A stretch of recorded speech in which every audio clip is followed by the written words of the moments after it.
Facebook.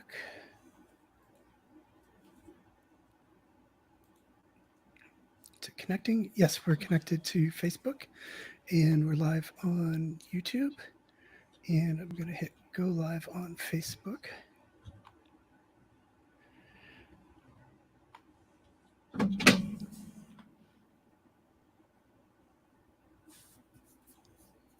Okay, good. Here we are in the chat.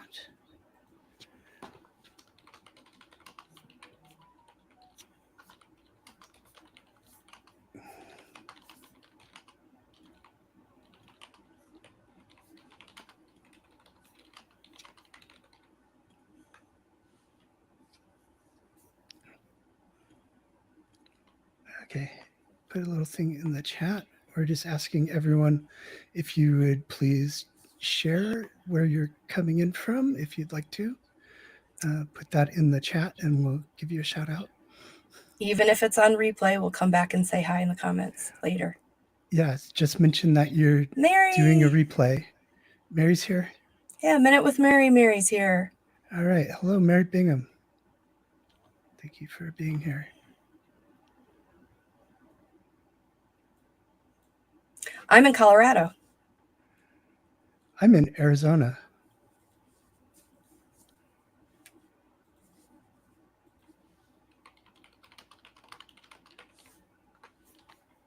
So we'll be getting underway in a moment. I see that Ricky's here also.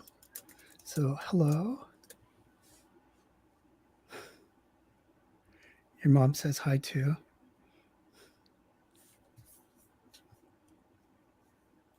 Really? What? Oh, you're saying, I see. I thought my mom jumped on. I'm like, yeah.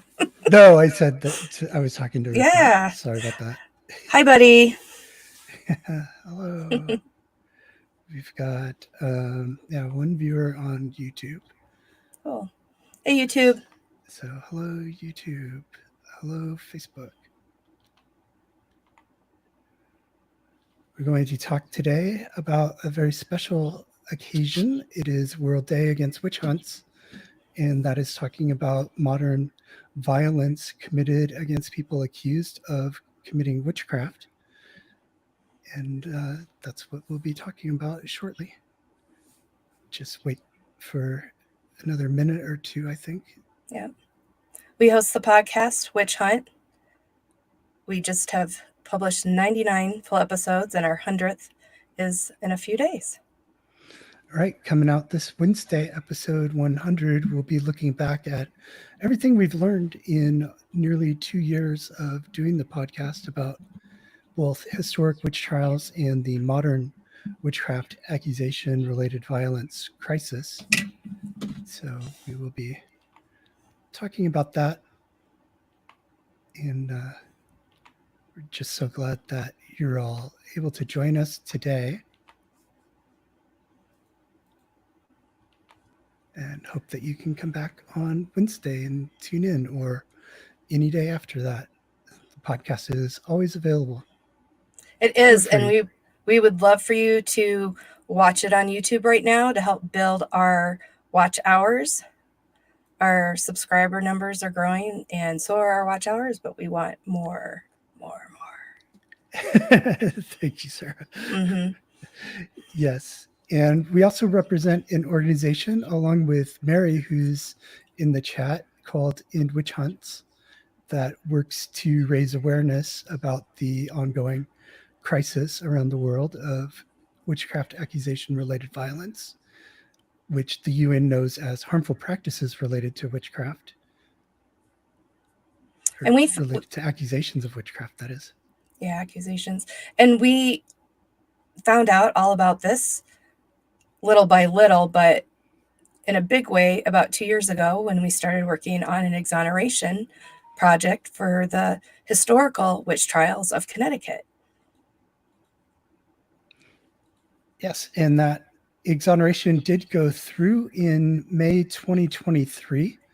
And so that has passed, and now we're working on some other projects, looking at exoneration in Massachusetts and a memorial in Connecticut And we're going to have a Remembrance Day in Connecticut in 2025. January 25th. So Yep. we'll be there for that. Yeah. And Sarah and I have been invited to speak at 2 witchcraft conferences in England next month. So we'll be in York and Lancaster to speak at the Magic and Witchcraft Conference 2024 in York and the Witchcraft and Human Rights Conference in Lancaster. So we're really looking forward to that. Yeah, we're going to meet many of the guests that we've had on the podcast over the last 2 years, which is over 100 guests, but I don't think we'll get to meet everybody. But I'm really looking forward to that and getting some more education about what's going on. Last night, we attended the live event the International Network put on. And one of the things that really struck me was when you're listening to advocates talking about their own community with these attacks happening right there in their own community now, there's a whole extra layer and nuance there.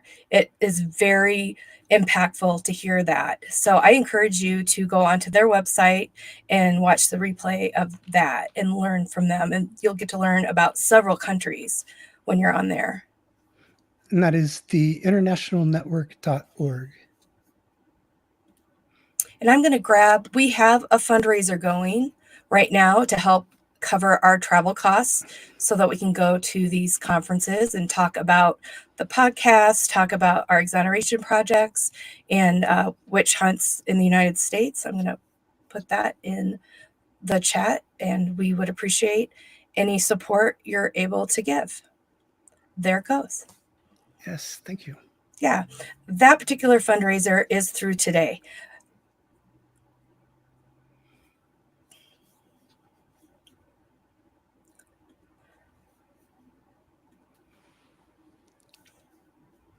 So why don't should we chat about witch hunts, Josh? Yeah, let's chat about witch hunts. They're not just a thing of the past. They are indeed happening today, according to a United Nations report released just last year.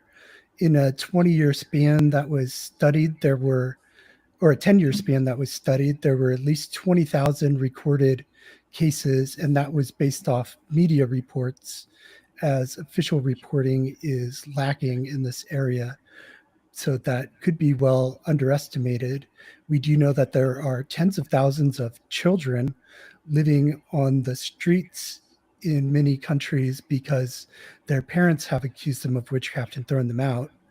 And we know that adults are victimized in various ways, often with violence, but also things like being excluded from their community, not allowed to engage in any kind of business or other just transaction or greeting or community involvement with other people. Yeah, I mean, sometimes they're like socially ostracized, other times they're physically banished, and that can happen to somebody who is a child. It can happen to somebody who's very aged. It's very tragic. Why does it happen? Why would somebody turn on their mother or their grandmother or their cousin? Because unfortunate things have happened. They find the explanation must be that somebody hurt them through bad magic. And so that's all they see. They don't see their grandmother anymore. They see danger. They see a witch. Yes, once you see a witch or a spirit possessed person, then that person loses an essential part of their humanity in your eyes. They become an evil creature and not a human, and it's very easy to treat them to inhuman abuses. But what's really great is the world is coming together. There are advocates working very hard, not just trying to find little solutions, but there are lots of things that can be done that bring together great solutions that don't just stop the hunting in a community, but it brings extra safety nets and supports and things that societies, families, communities need to have a vibrant community that's peaceful. The community damage can be lasting just because of the people having to choose sides. There's a lot of discord and friction, and then the trauma of the actual event, which can be a very violent physical attack on somebody. Yeah, let's interrupt us anytime with a question. But let's talk about, why does the past history matter right now? A lot of the same experiences that men and women and some children had 300 years ago, or as far back in time as there would be a record of it, matches what we are seeing happen. Although every culture has its own nuanced influences to how witch hunts are carried out, it usually can go back to somebody is struggling, they've experienced a devastation, and they feel like somebody's out to get them, and they may not see the scientific explanation or the actual circumstances that are causing their hardship. Mm-hmm. So, I mean, you want to stop what's harming you. And if it can be a person and you can stop that person, you're going to target them and put an end to it. And this is true about both the historic witch trials and today. In the historic witch trials, a major motivation for prosecuting these supposed witches was to stop whatever curses they were putting on people and prevent them from doing future curses. And with the same beliefs in place for many people today, the same beliefs about witchcraft are in existence, and with those beliefs in existence still today, then the same motivations, the same very basic fear, it's very high level terror of witchcraft happening to you. Please go to our podcast catalog and listen to the voices of experts and advocates across the globe talking about this. That's at witchhuntshow.com or Witch Hunt on YouTube, Spotify. There's lots of important conversations available for you to listen to and consider what you're hearing. How does it match what your current beliefs are, the way that you're looking at people around you who may be different, who may be weak? It's always the weak and vulnerable who find themselves executed. Every week, if you're watching the news online, you can find these attacks that are happening. And there was one recently where a community came in and they had decided this elderly woman was a witch. She had been taken to the community leaders. It was not going good for her, but her son had agency. He was a doctor and he came flying into town and he saved her. But many people don't have that person to advocate for them. It's very frightening to try to stand up for somebody in one of these situations. So often their own family members remain silent because they're afraid if they speak up, then they're also going to be attacked. And that does happen, unfortunately, frequently when people try to intervene. They do themselves get attacked or driven away. And often, one of the things that really stood out in the conversations that we heard at the event last night is how often the whole family is pushed out of society. The whole family is marked as a witch. Yet there's a belief in many cultures that witchcraft runs in the family, or else, the belief is common and was in the past also, that just witches can teach the people that they're associated with. That's another belief, that you can share your witchcraft with somebody either through your blood or through just teaching it to them. Now, these victims historically in the United States and other places, and as well across the world, this isn't a persecution always of practices. Often it is not about faith practices that might be considered magic and offensive to other beliefs. That can happen. That's not what happened in colonial Massachusetts and Connecticut, and it's not what's happening in many countries today. These are folks that it is not at all about religious freedom or what their personal belief is being a conflict with their family or community. It's all about a curse or the evil eye and the accusers deciding that it must be this elderly person or it must be this difficult child. Mm-hmm. Misfortune happens and you need somebody to pin it on in many cases if you can't explain it any other way. So unfortunately, that's where people's minds go when they get hurt or their loved one is made ill or their livestock or crops have a failure. So many reasons that you might get involved in accusing. And Josh has built a great page on our endwitchhunts.org website about World Day Against Witch Hunts. It has the history, how did it originate, and how it's being recognized in some of the communities right now this year. It's a rather young International Day of Recognition, but it's really grown even a lot from last year. And it's one that's extremely important because there's so many links to human rights violations with witch hunting. And it brings up the topic of human dignity and how we should be looking to give that to every person.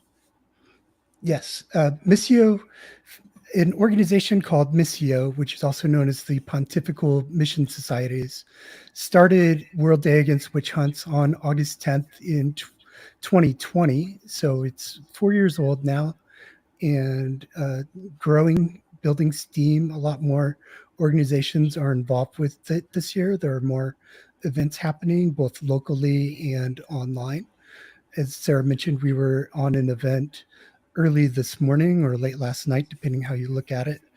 And that was with advocates from Papua New Guinea, Nigeria, India, Sierra Leone was on there, other countries also involved, and advocates as well based in Australia and the UK, and us from the US.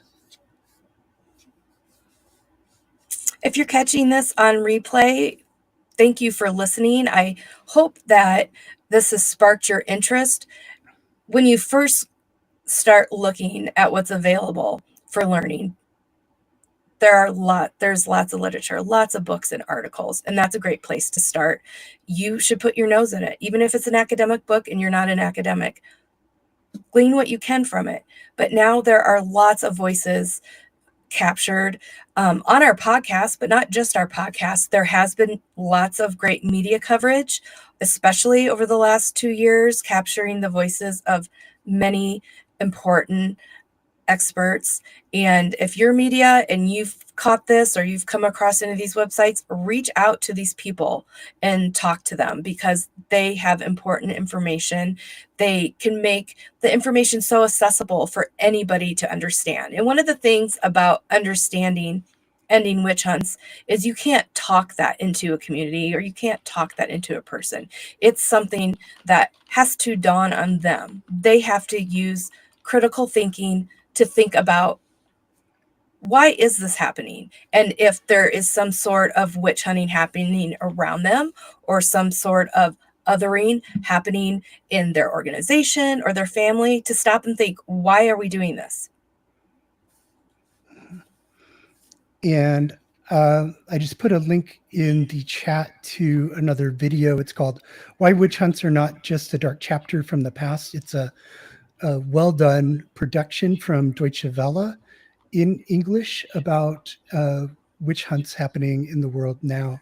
And there's very shocking information in there. Historian Wolfgang Berenger points out that there are more people dying from witch hunts today than ever before, including in the great age, so to speak, of the European witch hunt, when 40 or 50,000 people were killed.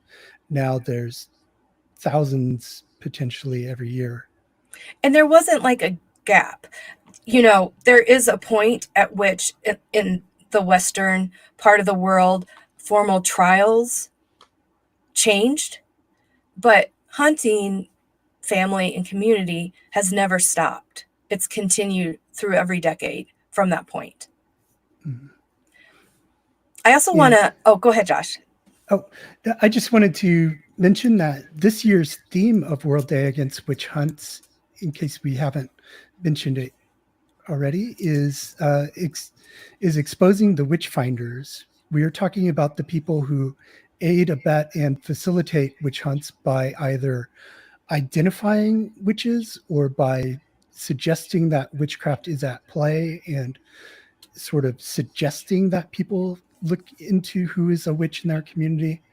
So there is all of that going on. We're looking at people. They can be political leaders, spiritual, religious, community leaders.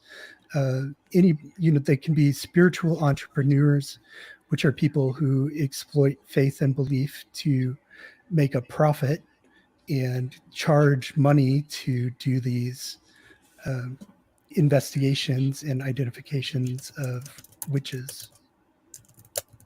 Yeah, that was one of the remarkable things, excuse me, about the conversation last night. Not only were people coming together from different communities and cultures who are experiencing similar and dissimilar types of witch hunting, there's different faiths there. So it's not about a particular faith.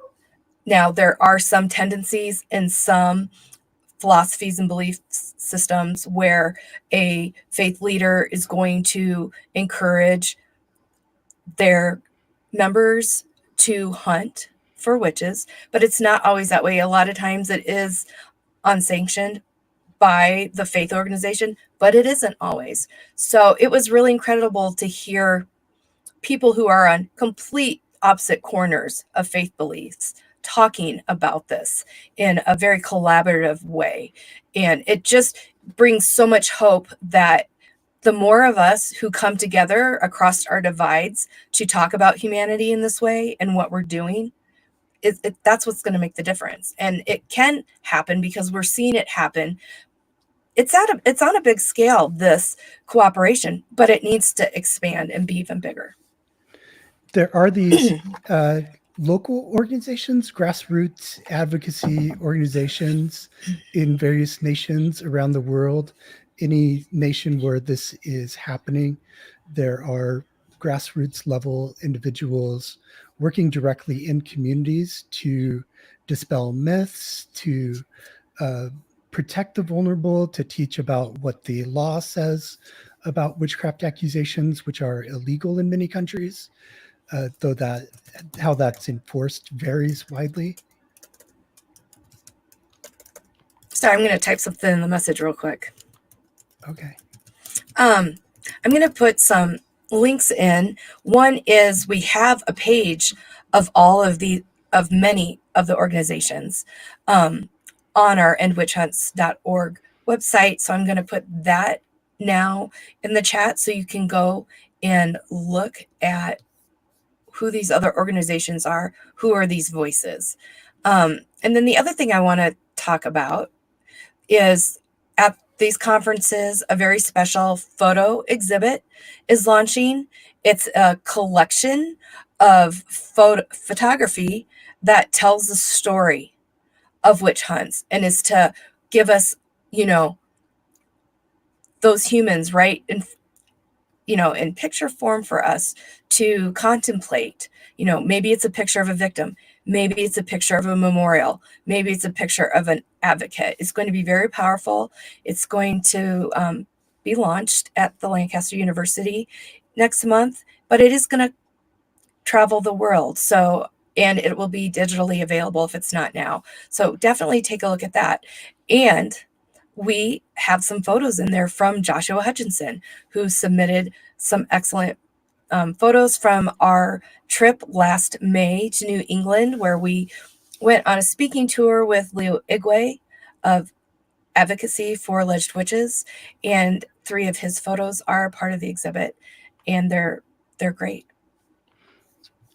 Thank you, Sarah. Yes, that's true. Those photos are in there, and hopefully we can be there when they're unveiled.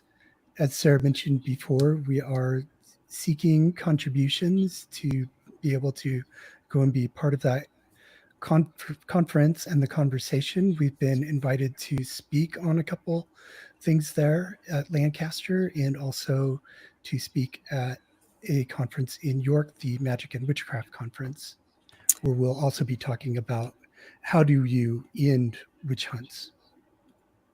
Yep, I'm putting the link to the photo exhibit in, and I'm going to throw the fundraiser link in again in case you would like to have easy access to that. Yes.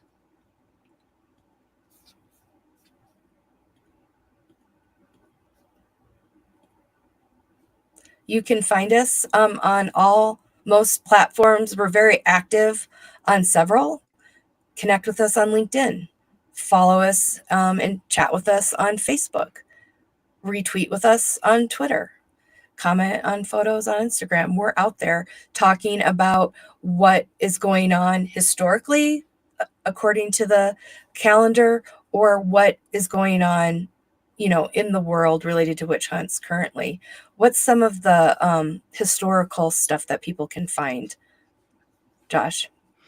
Some of the historical stuff that they can find there's an archive online of all the Salem witch trials historical legal documents. You can go to one place is 17thc.org. That's 17thc.org.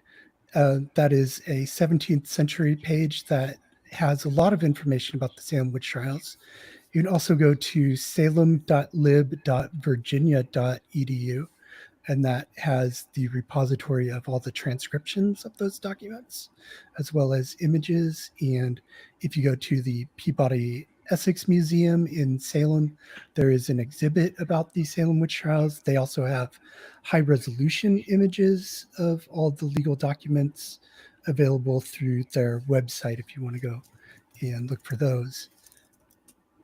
That's just the Salem, so that's just touching the tip of the iceberg. There's much more. You can visit ConnecticutWitchTrials.org to learn more about Connecticut's witch trials, or MassachusettsWitchTrials.org to learn about Massachusetts. And those are 2 of our websites. Going to put those in the messages. Yes, thank you. Yeah, I also put we ran a petition last year when we were working on the legislation in Connecticut. Had a lot of support. We started one for the Massachusetts Witch Hunt Justice Project. It's taking off. We have almost 2,500 signatures. So if you would like to help support that, please go and sign that and share it with your community. There's lots of ways for you to be an advocate. Just simply sharing articles, posts, podcast episodes, thoughts you might have with your close friends if you're most comfortable, or if you have a large online community, share it. I think there's a lot of value when businesses are expressing the things that they're supporting, whether it's witch hunts or any other type of nonprofit or cause. Please be vocal. Any of those things that build up our humanity are important. So I want to see talking about causes normalized in business. Yes. And I want to point out that the UN report on these modern witchcraft abuses lists over 60 nations that have reported activity, and that includes the UK and the US. So if you're here in America or you're in another maybe European or North American country, there are still witchcraft accusations going on around you. They might not be as frequent as in some other places, but we see a few cases of murder or attempted murder in the US every year. And we also see several related phenomena, such as accusations of spirit possession that do unfortunately sometimes result in exorcisms that go too far and cause great harm or death to a subject. Yeah. So, do we have any other questions about witch hunts, witch trials in the past, witch hunts going on today, witch finders, anything that we've talked about so far?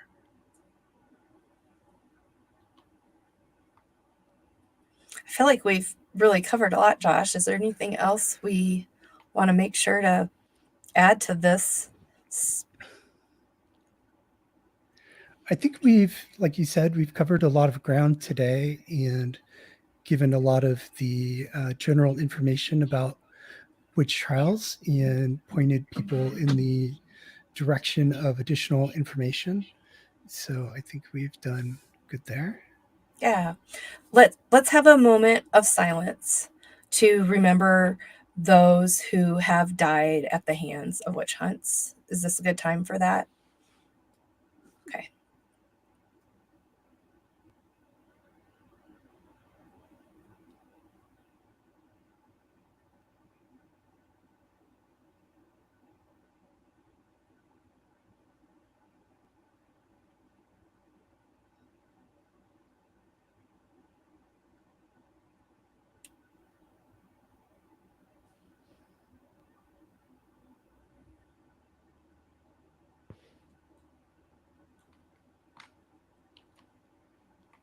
Thank you.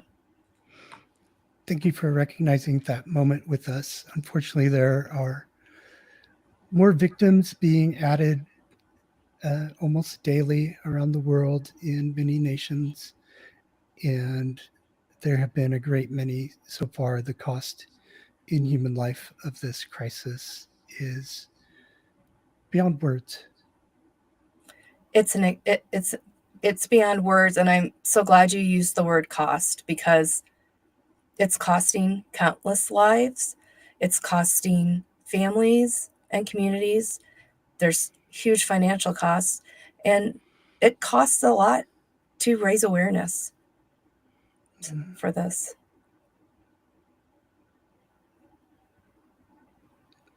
I do want to mention, we talked about how people are banished, and sometimes they're able to relocate to another village distant from where they live currently. They just move to another community. But in other cases, word of their supposed witchcraft travels easily as they themselves do. So word may precede them to the next village and the next one beyond that. And they end up eternally looking for a home, a place to fit in and just survive. While in some countries, such as Ghana, there are what are known as witch camps, where witches, accused witches, go and find refuge, but live in very squalid conditions, still having their fundamental human rights denied to them by the accusation and the accusers. Josh, I saw we do have a couple more. I'm on the Facebook side. I'm having trouble seeing our YouTube, so I don't know if we have anybody we need to respond to there. But we've had a couple other people pop in. Thank you for joining us. And Mary is saying if we have more we want to share about the SARA project, that we could do that. Mm-hmm. Yeah, I want to say hi to Roy Hutchinson. That's my distant cousin whom I've just met. Hello, and thank you for tuning in. Let us know if you have any questions about anything at all, or if you missed anything and would like some more information. We don't mind going back. So our organization, End Witch Hunts, has a handful of projects. We have 2 exoneration projects. One was the Connecticut Witch Trial History Exoneration Project, and legislation was passed. It was an absolution and not an exoneration once it was passed, but that was a win for us. And now we're working on finding a place for a memorial and a museum exhibit. The other one we are working on is the Massachusetts Witch Hunt Justice Project. There were 8 people convicted of witchcraft in Boston prior to the Salem witch trials who have not been exonerated, and no apology has been given by the courts in the state of Massachusetts to any of the witch trial victims. But we also have a new data project. We're collecting data in the United States on spiritual and ritual abuse. We've spoken about some of that, the exorcisms that unfortunately lead to the death of children. Not only children, there's been some recently where adults have killed their own parents over exorcisms. So we're starting to track that here. We're a little behind in the United States on collecting this information, as there is more data being collected in other countries. So we're wanting to be able to provide some data to the global conversation on SARA, spiritual and ritual abuse. In the United Kingdom, there is a national working group on spiritual and ritual abuse that has been going on for over a decade, I believe. And they are collecting data from Child Protective Services and other agencies over there about abuse that's linked to belief.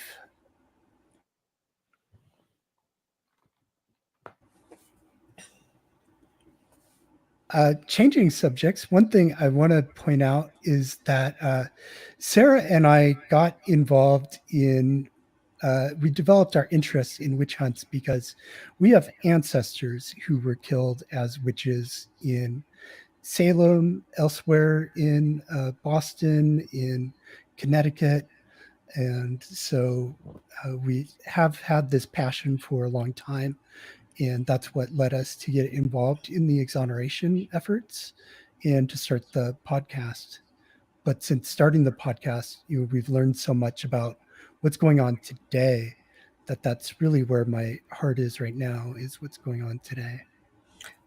Yeah. One of, when we look at the stories of our ancestors who were involved in the witch trials, there's so many things that are mirrored. And one specific thing we touched on just briefly earlier, but was the accusations affecting whole families. And if one person's a witch, then maybe their sisters are a witch, or their mother or their daughter. The Town family had 2 sisters who hanged, Rebecca Nurse and Mary Esty, and the third sister, Sarah, was jailed and accused. Then my other ancestors from Connecticut, well, Boston and Connecticut, Mary Hale stood trial in Boston in the 1680s. She was acquitted, but there's no trace of her after those trials. We don't know what happened to her. But her daughter, Winifred Benham, and her granddaughter, Winifred Benham Jr., stood trial in Connecticut. So there you have 3 generations of women that were put to trial in colonial America for witchcraft. And the Binhams were reportedly subjected to a test. There are many tests for how to determine if someone is a witch, and this testing is a process that's been going on for many generations, probably as long as witch hunting has been around, because it's very hard, if not impossible, to come across physical evidence that somebody has been bewitched or cursed or had the evil eye used against them. So other methods are sought. And so Sarah's ancestor, Winifred Benham, was actually subjected to the swimming test to see if she would float or not. And if she floated, that meant she was a witch. And if she sank, that meant she was innocent, but then they had to pull her out of the water real quick.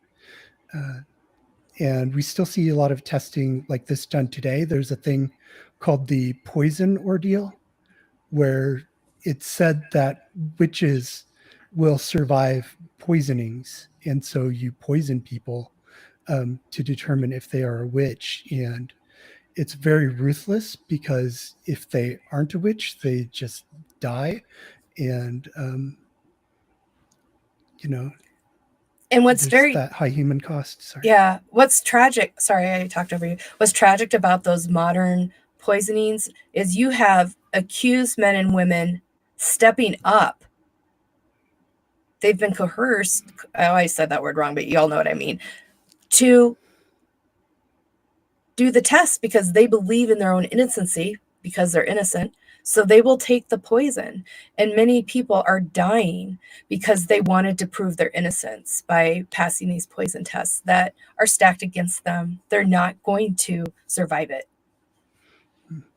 But there are a great many tests. Some involve animals, such as chickens, used to determine their position at death. Will tell you whether someone is a witch or not. In some places, bones are thrown.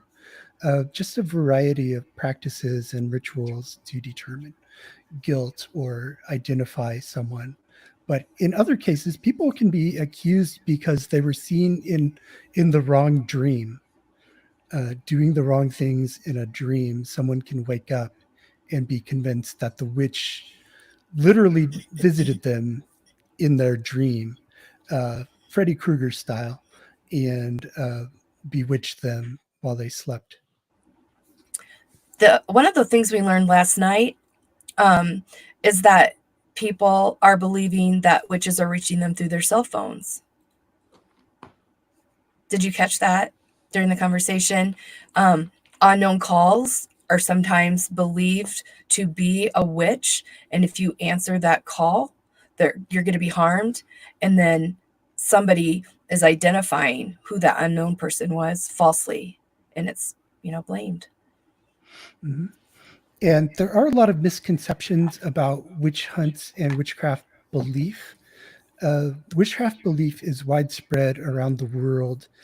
Economist Boris Gershman did a study in 2022 that found that 40% of people in the world believe in witchcraft, specifically as defined as either the evil eye or the ability to cast spells or curses to harm another individual. That negative perception of witchcraft is very prevalent, and 16% of Americans feel that way.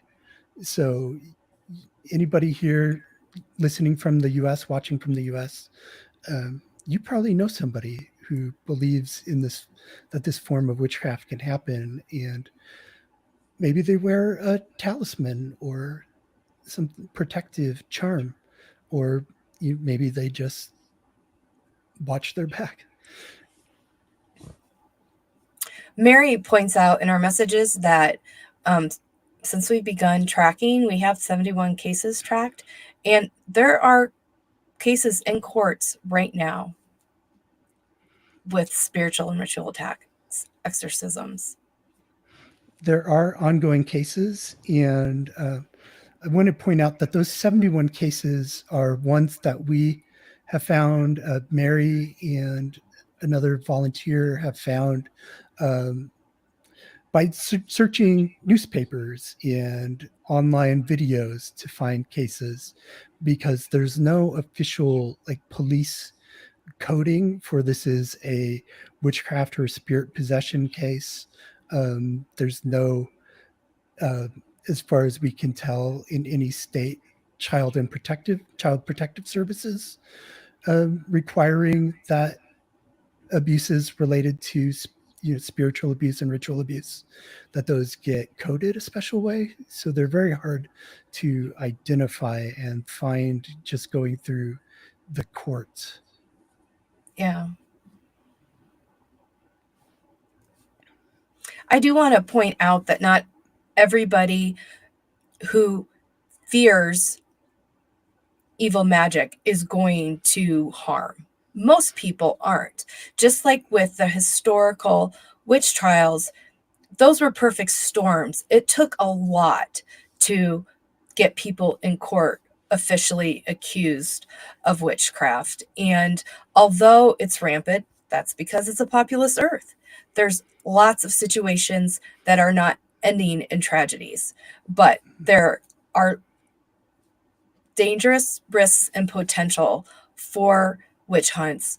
And it starts with recognizing that you need to be looking at solutions for hardships and devastations outside of witchcraft and blaming a person. But there is very good news happening. There's a movement, as Sarah referred to earlier.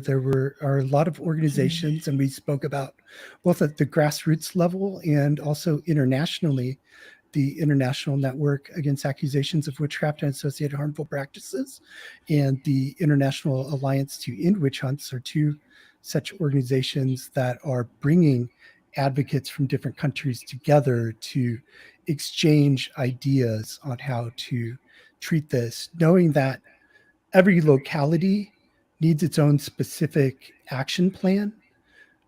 But we have seen national action plan put in place by Papua New Guinea to end what they call sorcery accusation related violence. And the Pan-African Parliament of the African Union put out guidelines to its member states on how to develop and implement their own national action plans. So these are available for countries to adopt and pursue. These are holistic approaches that involve addressing the root causes of witchcraft accusations, which often have to do with economic situations, and also dealing with legal consequences for people who do pursue these harmful practices and hurt somebody. So there's much that's needed to be done, but and a lot of it, this work is relatively new in the last decade or two, that this advocacy has come to the forefront like this internationally. And but there's positive signs. The United Nations Human Rights Council adopted a resolution a few years ago called Resolution HRC 47-8, and that instructed the UN and its member nations to take this matter seriously and to take whatever measures are necessary to eliminate these harmful practices related to accusations of witchcraft and ritual attacks.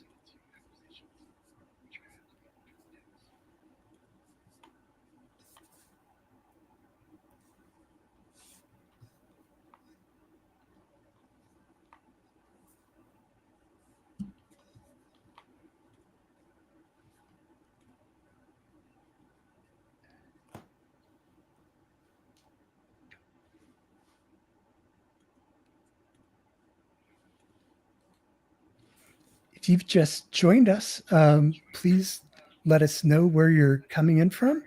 We're curious to see where in the world everyone is. I'm in Arizona in the United States.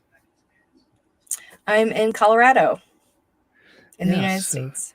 Our states technically touch each other, but by the thinnest of little spaces at the four corners where four states come together. We're out west, and there's not a lot of witch trial history here, but our ancestors were in the part of the country where there was lots of witch trial history.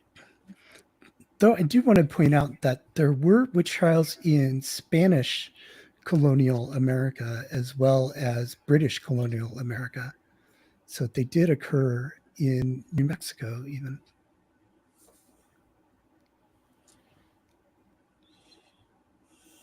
And if anybody has any questions, just feel free to throw those in the chat in YouTube or Facebook. And if you're watching this on replay, just comment that you're doing this on replay and we will respond to you via a comment. today is World Day Against Witch Hunts, and it's going to be an important day.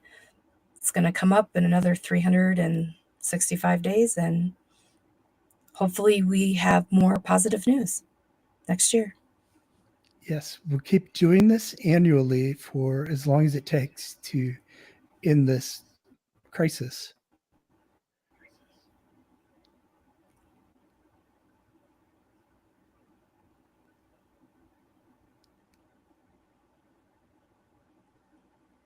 Thanks for tuning in today. We hope that you come listen every week to our episodes. Next week is our 100th episode. We'll be talking about what have we learned over the last 2 years. Yes, we've interviewed dozens of experts on both the history and the modern situation. So there's plenty of content to listen to and watch.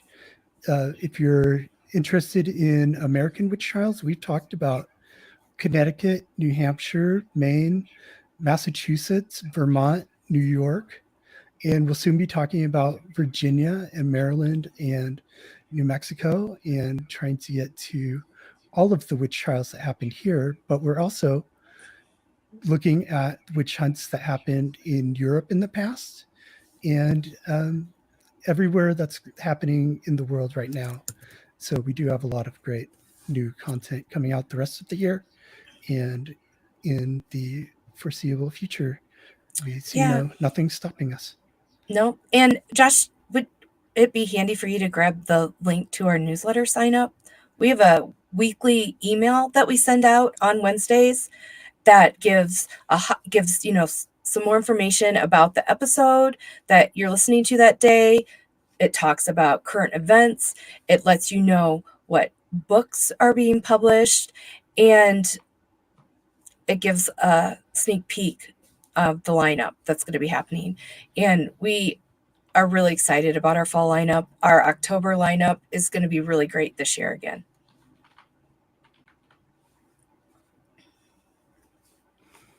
Okay, I am grabbing that link and I will put it in. Thank you. You're welcome. Just grab it.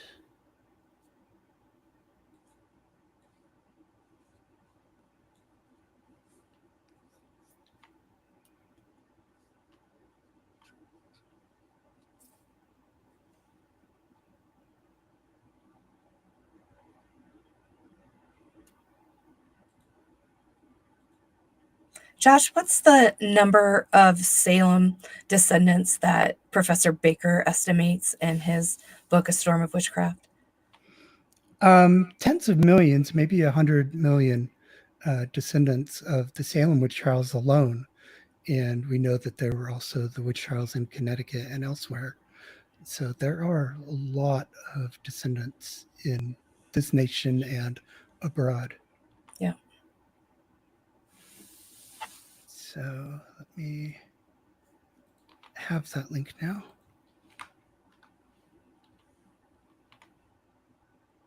I thought I had everything handy before we started, but that one slipped my mind. Yeah. We have so many ways that we're pushing information out there, and this is another great one. Mm-hmm.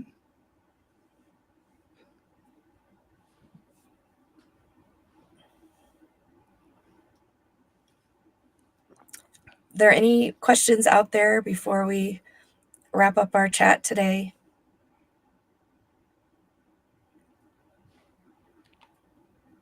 Please take time to have your own moment of silence for victims, or to make a post that you learned something today about witch hunting. Talk to your friends and family about what's going on right now. The number one issue I think that is being faced is that there's a total lack of awareness, especially in the United States and the West in general, that this is even happening today. So be sure to talk to people that you know that today I learned about witch hunts that are still happening today. So thank you. Thank you. All right. Take care now. We're going to hop off. Thanks.